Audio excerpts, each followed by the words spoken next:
Salam sejahtera dan salam Sarawak Maju Makmur bersama saya Grace Chon Lee. Berita utama, Wiranegara Meja Besara Michael Riman Bugat yang meninggal dunia pada 7 Ogos lalu selamat disemadikan di Mahkam Pahlawan Kuching pada Khamis.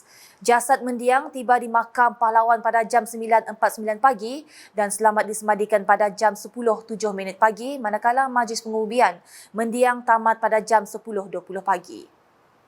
Majlis pengumian penerima pingat gagah berani PGB itu dihadiri oleh pemimpin, rakan seperjuangan Angkatan Tentera Malaysia ATM, ahli keluarga serta kenalan yang mengenali mendiang.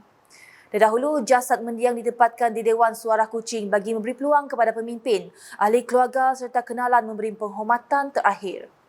Salah seorang rakan seperjuangan beliau yang juga penaung Seri Pahlawan Gagah Perkasa, Lieutenant General Bersara Datuk Seri Zaini Muhammad Said menzahirkan rasa sedih atas pemergian mendiang yang dianggap abangnya sendiri. Okey, saya sedih di atas pemergian beliau yang tidak saya jangka. Tapi dalam masa yang sama amat berasa bangga bahawa dia dalam hidup dia yang singkat telah berkorban untuk negara, telah berjuang baik di Sarawak maupun di Menanjung. Teruhada memberi penghormatan terakhir kepada mendiang ialah Timbalan Setiausaha Kerajaan Sarawak Pentadbiran Datu Baklen Bangi yang mewakili Kerajaan Sarawak, Panglima Divisyen Pertama Infanteri Malaysia Meja Jeneral Hassan Embong, Timbalan Pesuruhjaya Polis Sarawak Datuk Manca Atta dan Ketua Pengarah Jabatan Hal Ehwal Veteran ATM Meja Jeneral Zamri Jeffrey Darus. Perkongsian seterusnya mengenai projek pembinaan Sekolah Menengah Kebangsaan SMK Lawas baru di Jalan Punang dijangka siap menjelang Mac 2025. Timbalan Premier Sarawak Datuk Amar Awang Tengah Ali Hassan berkata projek melibatkan kos sebanyak 12 juta ringgit itu kini siap kira-kira 19.80%. Ahli Dewan Undangan Negeri Adun Bukit Sari itu kemudiannya meneruskan tinjauan ke tapak pembinaan Pusat Akuatik Lawas yang kini giat dilaksanakan dengan status semasa projek pada tahap 2.17%. Jelasnya projek tersebut mempunyai peruntukan bernilai 36 juta ringgit dan dijangka siap pada Februari 2024. Beliau berdemikian selepas melakukan lawatan kerja ke tapak kedua-dua projek tersebut pada Rabu. Secara keseluruhan, Menteri Sumber Asli dan Pembangunan Bandar Dua serta Menteri Perdagangan Antarabangsa, Industri dan Pelabuhan Sarawak itu sangat berpuas hati dengan kemajuan projek-projek yang telah dikunjungi dan berharap pelaksanaannya berjalan lancar mengikut jadual. Terdahulu, beliau mempengerusikan mesyuarat berhubung program Lawas Asian Floating Market yang akan diadakan pada 11 hingga 13 Ogos ini. Sejurus selesai, beliau berkesempatan mengunjungi tebingan Sungai Lawas bagi melihat sendiri persiapan program berkenaan. Selanjutnya, Bulan Kebersihan Bandaraya Kuching yang bermula sejak Julai lepas kini melabuhkan tirainya. Menurut Timbalan Menteri Utiliti dan Telekomunikasi Datuk Dr. Abdul Rahman Junaidi berkata, bulan Julai ditetapkan sebagai Bulan Kebersihan pada setiap tahun untuk memberi kesedaran kepada penduduk tempatan agar sentiasa mengekalkan kebersihan bandaraya ini. Pimpinan yang bahagia, Datuk Bandar, Pengarah serta pegawai kanan di BKU serta semua warga kerja di BKU kerana telah pun memulakan inisiatif yang begitu baik, begitu bagus dengan menganjurkan bulan kebersihan setiap tahun pada bulan Julai. Juga kita mengucapkan terima kasih kepada rakan-rakan BBT kita yang lain yang berjiran, iaitu Majlis Bandaraya Kuching Selatan MBKS dan juga Majlis Pembandaran Pahlawan MBP kerana terus sama bekerjasama bergabung tenaga dengan kita di DBKU untuk memastikan Bandaraya Kuching benar-benar bersih. Beliau berkata demikian semasa berucap pada Majlis Penutupan Bulan Kebersihan Bandaraya Kuching 2023 di Go Down Amphitheatre Waterfront di Kuching pada Selasa. Tambahnya, sejak pertama kali kempen itu diadakan sehingga kini penglibatan warga kota kelihatan semakin meningkat. Ini jelasnya menunjukkan bahawa pelaksanaan kempen itu mampu memberikan kesan yang positif kepada Bandaraya Kuching sekiranya ia dilaksanakan dengan berterusan. Manakala di Bintangor, sebanyak 6 projek transformasi luar bandar RTP Dewan Undangan Negeri Dun Meradong telah diluluskan. Antara projek tersebut ialah naik taraf Jalan Ming Hing, Jalan Ping Chai, Sungai Mado dengan kos sebanyak RM200,000. Naik taraf Jalan ke Perkuburan Sungai Mado, Batu Lapan, Jalan KJD Bintangor dengan kos RM85,000. Naik taraf Jalan Perkuburan Lotong, daerah Meradong dengan kos RM60,000. Dan naik taraf Jalan Hok Ping, Jalan Hok Kieng, Sungai Mado dengan kos RM50,000.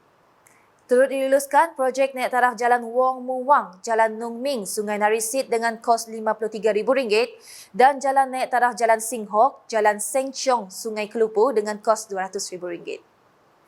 Adun Meradong, Datuk Ding Kuang Hing berharap agar pelaksanaan kesemua projek yang telah diluluskan itu dipercepatkan oleh para kontraktor yang telah dilantik oleh Majlis Daerah Meradong dan Julau MDMJ. Beliau turut mengingatkan pihak kontraktor yang terpilih agar dapat melaksanakan projek-projek tersebut dengan mematuhi spesifikasi yang telah ditetapkan dan memberi perkhidmatan serta kualiti kerja terbaik. Datuk Ding berkata demikian ketika melakukan lawatan dan tinjauan projek RTP Dun Meradong bersama Jurutera Awam Jabatan Kerja Raya JKR, Nur Hazirah Sadong pada Rabu. Dalam hal itu, Datuk Ding berkata jalan utama yang tidak siap sepenuhnya dinaik taraf akan disimen semula secara berperingkat melalui kelulusan Geran Kerajaan Sarawak. Di Sibu pula, anggota Perkhidmatan Awam diseru agar meletakkan kepentingan negara dan semangat patriotisme sebagai benteng utama menurut Adun Bukit Asik Joseph Cheng Jin Ek. Katanya, ia bagi memastikan setiap gerak kerja yang dilakukan adalah demi negara sekaligus memastikan sistem penyampaian kerajaan sentiasa ke hadapan dan memenuhi keperluan. Jelas beliau, semua anggota Perkhidmatan Awam wajib meletakkan kepentingan negara dan semangat patriotisme sebagai benteng utama dan memastikan setiap gerak kerja adalah demi negara agar sistem penyampaian kerajaan sentiasa ke hadapan dan memenuhi keperluan. Dengan itu, katanya, reputasi dan imej Perkhidmatan Awam akan dipandang tinggi oleh setiap lapisan masyarakat. Beliau berkata demikian ketika berucap merasmikan Semarak Gemilang dan Kembara Merdeka Jalur Gemilang KMJG 2023 peringkat bahagian Sibu di Dewan Chancellor Tun Abdul Rahman Mahmud UTS pada Rabu. Selain itu, beliau turut menyeru seluruh rakyat Malaysia agar bersatu hati segulai sejalai mengibarkan Jalur Gemilang dengan bangga sebagai tanda cinta kepada negara dengan penuh rasa hormat dan tertib dalam suasana muhibah. Mengenai konvoi tersebut, Joseph berharap ia bertindak sebagai medium penyebaran semangat patriotisme sambil menambah perpaduan mampu memberi impak yang besar dalam menyedarkan masyarakat agar terus menghargai keharmonian, perpaduan dan kestabilan politik yang dinikmati kini. Kepengawangan di Kota Samarahan, daya cipta menerusi inovasi penting dalam memacu perkembangan ekonomi, memperbaiki kualiti hidup serta meningkatkan keupayaan pertahanan dan keselamatan negara. Setiausaha Persekutuan Sarawak Ahmad Nazri Muhammad Hassan berkata, teras ketiga tonggak Malaysia Madani mentakrifkan daya cipta atau inovasi dengan pembaharuan, reka cipta dan reka baharu supaya mampu mewujudkan proses perubahan berterusan yang mendakap dalam memperkasakan kreativiti rakyat. Mengambil semangat ini, Jabat Setiausaha Persekutuan Sarawak dengan sedaya upaya akan cuba menyediakan satu pentas bagi warga Perkhidmatan Awam Persekutuan Sarawak untuk terus berinovasi serta mencurahkan segenap bentuk kreativiti menerusi konsep knowledge based dan creativity driven dalam menghasilkan inovasi yang memberi nilai tambah kepada produk atau perkhidmatan untuk dimanfaatkan demi kepentingan perkhidmatan awam secara keseluruhannya. Beliau berkata demikian dalam Majlis Penutupan dan Penyampaian Hadiah Convocation Kumpulan Inovatif dan Kreatif KIK Jabatan Agensi Persekutuan Sarawak di Auditorium Intan Kampus Wilayah Sarawak pada petang Rabu. Tambahnya, di peringkat global, Malaysia berada di kedudukan ke-36 daripada 132 negara berdasarkan laporan Global Innovation Index GII pada tahun 2022. Manakala bagi negara ASEAN pula, Malaysia kekal berada di tempat kedua selepas Singapura, namun berada di kedudukan pertama bagi dua indikator iaitu High Tax Export dan Creative Good Export. Untuk rekod, sebanyak 38 kumpulan dari pelbagai jabatan dan agensi perkhidmatan awam telah mengambil bahagian dalam KIK 2023 kali ini.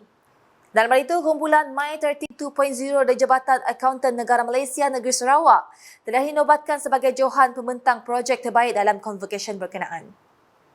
Sekian edisi malam bersama saya Grace John Lee. Berita lebih lanjut boleh dapati di semua platform media sosial UKAS, termasuk portal ukas.sarawak.gov.my dan UKAS channel di YouTube. Sebelum mengakhiri buletin UKAS, saksikan Majlis Pengebumian Penerima Pingat Gagah Berani PGB mendiang meja besara Michael Raymond Bogat di Makam Pahlawan pada Khamis. #Saluran Informasi Rakyat Salam UKAS.